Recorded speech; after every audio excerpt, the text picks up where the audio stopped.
আসসালামু আলাইকুম। যারা আঙ্গুর চাষ করেন, আঙ্গুরের জাত মিষ্টি হবে কি না সেই জাতটা বলবো। এবং আমাদের বর্ষার সময় অনেক গাছ মারা যায় মাটিতে রোপণ করলে, তো আপনারা অল্টারনেটিভ কিভাবে রোপণ করতে পারেন সেই বিষয়টাও বলবো, আমি দেখাবো। আমি গত বছর অনেকগুলো চারা রোপণ করেছিলাম, কিন্তু আসলে অতিবৃষ্টির কারণে পানি জমে আমার ঘাসগুলো মারা গিয়েছে। তো সেজন্য এবার একটু ভিন্ন পদ্ধতি অবলম্বন করলাম এবং পোকার আক্রমণ থেকে বাঁচার জন্য একটা ছোটো একটা শেড করে নিলাম। আর উপরের দিক থেকে একটু টিন দিয়ে দিলাম, উপরে যে টিনের মাচা দিলাম, যাতে অতিরিক্ত বৃষ্টি হলে বৃষ্টিটা না পড়ে, আর যখন একটু বেশি রৌদ্র হয় তখন আমি টিনটা সরিয়ে ফেলি। এর কারণে কিন্তু আমার ঘাসগুলো এখন খুব সুস্থ সবল এবং পাতাগুলো কিন্তু খুব সতেজ। এত পরিমাণ বৃষ্টি হয়েছে এবছর, তারপরে দেখুন আমার পাতাগুলো কি সতেজ। এবং গাছ এটা ওয়াই শেপ দেওয়া হয়ে গেছে। এই যে এই জায়গা থেকে কাটার পরে এই জায়গা থেকে একটি ডাল আস্তে আস্তে বেরোতে বেরোতে ঠিক এই যে এই মাথায় চলে আসছে, প্রায় 2 হাতের বেশি হবে চলে আসছে। আর এই পাশেরটাও আবার এই যে চলে আস্তে আস্তে এটা আবার এই পাশে চলে আসছে। তো এখন আমি এটা মাচায় তুলব। এই যে আমার পাশেই মাচা অলরেডি সেট করা আছে, যে মাচা সেট করা আছে। এখানে আমরা প্রথমত 4টা গাছ, 4 কোণারে 4টা গাছ রোপণ করব, যাতে মাচাতে সুন্দরভাবে বেড়ে উঠতে পারে।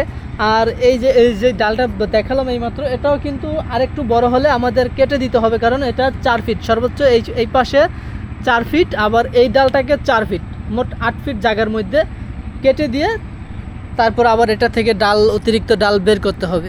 আর আমি কিভাবে রোপণ করেছি, এই যে এখন প্রচুর পরিমাণে বৃষ্টি হয়, আসলে বৃষ্টির কারণে আমি গত বছর যেহেতু রাখতে পারিনি, সেই জন্য এবার আমি এই যে বড় টেরেগুলো আছে, এটার ভিতরে আমি প্রায় 40% বার্মি কম্পোস্ট, যেটা আমি নিজে উৎপাদন করি বার্মি কম্পোস্ট, সেই বার্মি কম্পোস্টটা দিয়েছি এবং এটা মাটির সাথে মিক্স করে তারপর আমি রোপণ করেছি। এবং এবার অনেক বৃষ্টির পরেও এই যে টেরের ফাঁকা দিয়ে মূলত পানি বের হয়ে গেছে, আমার তেমন কোনো সমস্যা হয় নাই এবং ঘাসগুলা সুস্থ সবল বেড়ে উঠেছে।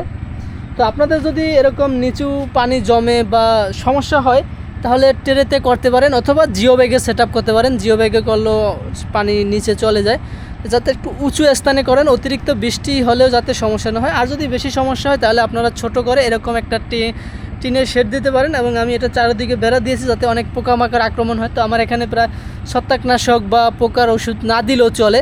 তো আমি এই গাছ এতটুকু করা পর্যন্ত একবার মাত্র স্প্রে করেছি ছত্রাকনাশক এবং কীটনাশক। তো খুব কম খরচে, আসলে বেড়া দেওয়ার কারণে একবার খরচ হয়েছে, কিন্তু আমার প্রতিবার এত বৃষ্টির ফলেও কিন্তু ছত্রাকনাশক বা স্প্রে করা লাগে না, একটু কম করা লাগে। করলে আরও ভালো থাকতো, তো আমি করি নাই।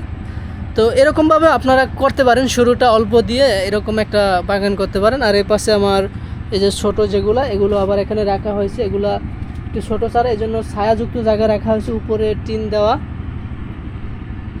এই গাছটার গ্রোথ মোটামুটি ভালো, প্রায় এখন আরেকটু হলে যে গাছটা, আর কিছুদিন পরে এই জায়গা থেকে আমি কাট করে দেব। এটা মূলত ওয়াই শেপ দেব এবং এই একটা ডাল এবং এই একটা ডাল, 2টা ডাল নেব। এই যে এখানে যেরকম করেছি, বা এই যে এগুলো ওয়াই কাট দিয়ে দিয়েছি। তো আপনারা আঙ্গুর ফলের আরও আপডেট ভিডিও পেতে আমাদের সাথে থাকুন, ইনশাল্লাহ ভালো ভিডিও পাবেন। সকলে ভালো থাকবেন, আল্লাহ হাফেজ।